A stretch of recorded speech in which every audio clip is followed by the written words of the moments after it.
Chapter 4. The Rabbit Sends in a Little Bill.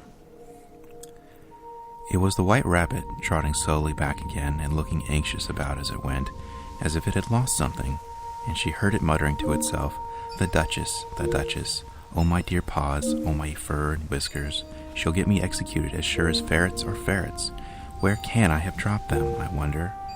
Alice guessed in a moment that it was looking for the fan and pair of white kid gloves, and she very good-naturedly began hunting about for them. But they were nowhere to be seen. Everything seemed to have changed since her swim in the pool, and the great hall with the glass table and the little door had vanished completely. Very soon the rabbit noticed Alice as she went hunting about, and called out to her in an angry tone, "Why, Marianne, what are you doing out here? Run home this moment, and fetch me a pair of gloves and a fan. Quick now!" And Alice was so much frightened as she ran off at once in the direction it had pointed without trying to explain the mistake it had made. "It took me for his housemaid," she said to herself as she ran. "How surprised he'll be when he finds out who I am. But I'd better take him of his fan and gloves, that is, if I can find them." As she said this, she came upon a neat little house, on the door of which was a bright brass plate with the name W. Rabbit engraved upon it. She went in without knocking and hurried upstairs in great fear lest she should meet the real Marianne and be turned out of the house before she had the fan and gloves. "How queer it seems," Alice said to herself, "to be going messages for a rabbit. I suppose Dinah will be sending me on messages next," and she began fancying the sort of things that would happen. "Miss Alice, come here directly and get ready for your walk." "Coming in a minute, nurse, but I've got to see that the mouse doesn't get out." "Only I don't think," Alice went on, "that they'd let Dinah stop in the house if she began ordering people about like that." By this time she had found her way into the tidy little room with a table in the window, and on it, as she had hoped, a fan and 2 or 3 pairs of tiny white kid gloves. She took up the fan and a pair of the gloves and was just going to leave the room, when her eye fell upon a little bottle that stood near the looking-glass. There was no label this time with the words "Drink me," but nevertheless she uncorked it and put it to her lips. "I know something interesting is sure to happen," she said to herself, "whether I eat or drink anything, so I'll just see what this bottle does. I do hope it'll make me grow large again, for really I'm quite tired of being such a tiny little thing." It did so indeed, and much sooner than she had expected. Before she had drunk half the bottle, she found her head pressing against the ceiling and had to stoop to save her neck from being broken. She hastily put down the bottle, saying to herself, "That's quite enough. I hope I shan't grow any more. As it is, I can't get out the door. I do wish I hadn't drunk quite so much." Alas, it was too late to wish that. She went on growing, and very soon had to kneel down on the floor. In another minute there was not even room for this, and she tried the effect of lying down with one elbow against the door and the other arm curled around her head. Still she went on growing, and, as a last resource, she put one arm out the window and one foot up the chimney and said to herself, "Now I can do no more, whatever happens. What will become of me?" Luckily for Alice, the little magic bottle had now had its full effect, and she grew no larger. Still, it was very uncomfortable, and as there seemed to be no sort of chance of her ever getting out of the room again, no wonder she felt unhappy. It was much pleasanter at home, thought poor Alice, when one wasn't always growing larger and smaller and being ordered about by mice and rabbits. I almost wish I hadn't gone down that rabbit hole. And yet it's rather curious, this sort of life. I do wonder what can have happened to me.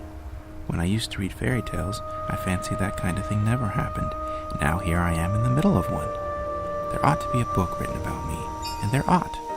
And when I grow up, I'll write one. But I'm grown up now, she added in a sorrowful tone. At least there's no room to grow up any more here. But then, thought Alice, shall I never get any older than I am now? That'll be a comfort, one way. Never to be an old woman, but then always to have lessons to learn? Oh, I shouldn't like that. "Oh, you foolish Alice," she answered herself. "How can you learn lessons in here? Why, there's hardly room for you and no room at all for any lesson books." And so she went on, taking first one side, then another, and making quite a conversation of it altogether. But after a few minutes she heard a voice outside, and stopped to listen. "Marianne, Marianne," said the voice, "fetch me my gloves this moment." Then came a little pattering of feet on the stairs. Alice knew it was the rabbit coming to look for her, and she trembled till she shook the house, quite forgetting she was about 1,000 times as large as the rabbit, and had no reason to be afraid of it. Presently, the rabbit came up to the door and tried to open it, but as the door opened inwards and Alice's elbow was pressed hard against it, the attempt proved a failure. Alice heard it say to itself, "Then I'll go around and get at it through the window." "That you won't," thought Alice. After waiting till she fancied she heard the rabbit just under the window, she suddenly spread out her hand and made a snatch in the air. She did not get a hold of anything, but she heard a little shriek and a fall and a crash of broken glass, from which she concluded that it was just possible it had fallen into a cucumber frame or something of the sort. Next came an angry voice, the rabbit's. "Pat! Pat! Where are you?" And then a voice she had never heard before. "Sure then, I'm here, digging for apples, Your Honor." "Digging for apples indeed," said the rabbit angrily. "Here, come and help me out of this." Sounds of more broken glass. "Now tell me, Pat, what is that in the window?" "Sure, it's an arm, Your Honor." He pronounced it arm. "An arm, you goose. Who ever saw one that size? Why, it fills the whole window." "Sure it does, Your Honor, but it's an arm for all that." "Well, it's got no business there at any rate. Go and take it away." There was a long silence after this, and Alice could only hear whispers now and then, such as, "Sure I don't like it, Your Honor. At all, at all. Do as I tell you, you coward." And at last she spread out her hand again and made another snatch in the air. This time there were 2 little shrieks and more sounds of broken glass. What a number of cucumber frames there must be, thought Alice. I wonder what they'll do next. As for pulling me out of the window, I only wish they could. I'm sure I don't want to stay in here any longer. She waited for some time without hearing anything more. At last came a rumbling of little cartwheel and the sound of a good many voices all talking together. She made out the words, "Where's the other ladder?" "Why, I hadn't to bring but one. Bill's got the other. Bill, fetch it here, lad. Here, put 'em at this corner. No, tie 'em together first. They don't reach half high enough yet." "Oh, they'll do well enough. Don't be particular. Here, Bill, catch hold of this rope. Will the roof bear? Mind that loose slate. Oh, it's coming down. Heads below." Loud crash. "Now, who did that?" "It was Bill, I fancy." "Who's to go down the chimney?" "Nay, I shan't." "You do it." "That I won't." "Bill's to go down. Here, Bill, the master says you're to go down the chimney." "Oh, so Bill's got to come down the chimney, has he?" said Alice to herself. Shy, they seem to put everything upon Bill. I wouldn't be Bill's place for a good deal. This fireplace is narrow, to be sure, but I think I can kick a little. She drew her foot as far down his chimney as she could and waited till she heard a little animal, she couldn't guess of what sort, scratching and scrambling about in the chimney close above her. Then, saying to herself, "This is Bill," she gave one sharp kick and waited to see what would happen next. The first thing she heard was a general chorus of, "There goes Bill." Then the rabbit's voice along, "Catch him, you, by the hedge." Then silence, then another confusion of voices. "Hold up his head, Brandy. No, don't choke him. How was it, old fella? What happened to you? Tell us all about it." Last came a little feeble, squeaking voice. "That's Bill," thought Alice. "Well, I hardly know. No more, thank ye. I'm better now, but I'm a deal too flustered to tell you. All I know is something comes at me like a jack-in-the-box and up I goes like a skyrocket." "So you did, old fella," said the others. "We must burn the house down," said the rabbit's voice, and Alice called out as loud as she could, "If you do, I'll set Dinah about you." There was a dead silence instantly, and Alice thought to herself, I wonder what they'll do next. If they had any sense, they'd take off the roof. After a minute or two, they began moving about again, and Alice heard the rabbit say, "A barrowful will do, to begin with." A barrowful of what? thought Alice.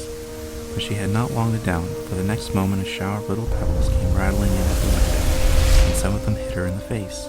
"I'll put a stop to this," she said to herself, and shouted out, "You'd better not do that again," which produced another dead silence. Alice noticed with some surprise that the pebbles were all turning into little cakes as they lay upon the floor, and a bright idea came into her head.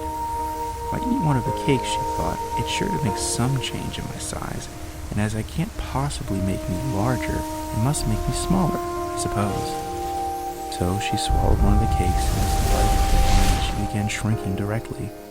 As soon as she was small enough to get through the door, she ran out of the house and found quite a crowd of little animals and birds waiting outside. The poor little lizard Bill was in the middle, being held up by 2 guinea pigs who were giving it something out of a bottle. They all made a rush at Alice the moment she appeared, but she soon ran off as hard as she could and soon found herself safe in a thick of wood. "The first thing I've got to do," said Alice to herself as she wandered about in the wood, "is to grow to my right size again. And the second thing is to find my way into that lovely garden. I think that will be the best plan." It sounded an excellent plan, no doubt, and fairly neatly and simply arranged.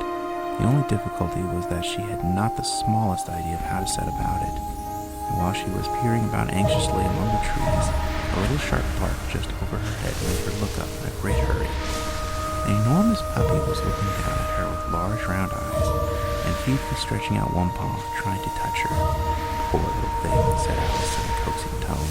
She tried hard to whistle to it, but she was terribly frightened all at the same time at the thought that it might be very hungry, in which case it would be very likely to eat her up in spite of all of her coaxing. Hardly knowing what she did, she picked up a little bit of stick and held it out to the puppy, whereupon the puppy jumped into the air, it yelped for delight and rushed at the little stick. It made believe to worry it. Then Alice dodged behind a great thistle to keep herself from being run over, and the moment she appeared on the other side, the puppy made another rush at the stick and tumbled head over heels in its hurry to get hold of it. Then Alice, thinking it was very like having a game of play with a cart horse she expected every moment to be trampled under its feet, ran around the thistle again. Then the puppy began a series of short charges at the stick, running a very little way forward each time and a long way back, barking hoarsely all the while, till at last it sat down a good way off, panting, with its tongue hanging out of its mouth and its great eyes half shut. This seemed to Alice a good opportunity for making her escape, so she set off at once and ran till she was quite tired and out of breath, until the puppy's paws in the distance. "And yet, what a dear little puppy it was," said Alice, as she leant against a buttercup to rest herself and fanned herself with one of the leaves. "I should have liked teaching it tricks very much, if I'd only been the right size to do it. Oh dear, I've nearly forgotten that I've got to grow up again. Let me see, how is it to be managed? I suppose I had to eat or drink something or other, but the great question is, what?" Great question certainly was that. Alice looked all around her at the flowers and the blades of grass. She did not see anything that looked like the right thing to eat or drink under the circumstances. There was a large mushroom growing near her, about the same height as herself, and when she had looked under it, on both sides of it, and behind it, it occurred to her that she might as well look to see what was on top of it. She stretched herself up on tiptoe and peeped over the edge of the mushroom, and her eyes immediately met those of a large caterpillar that was sitting on the top with its arms folded, quietly smoking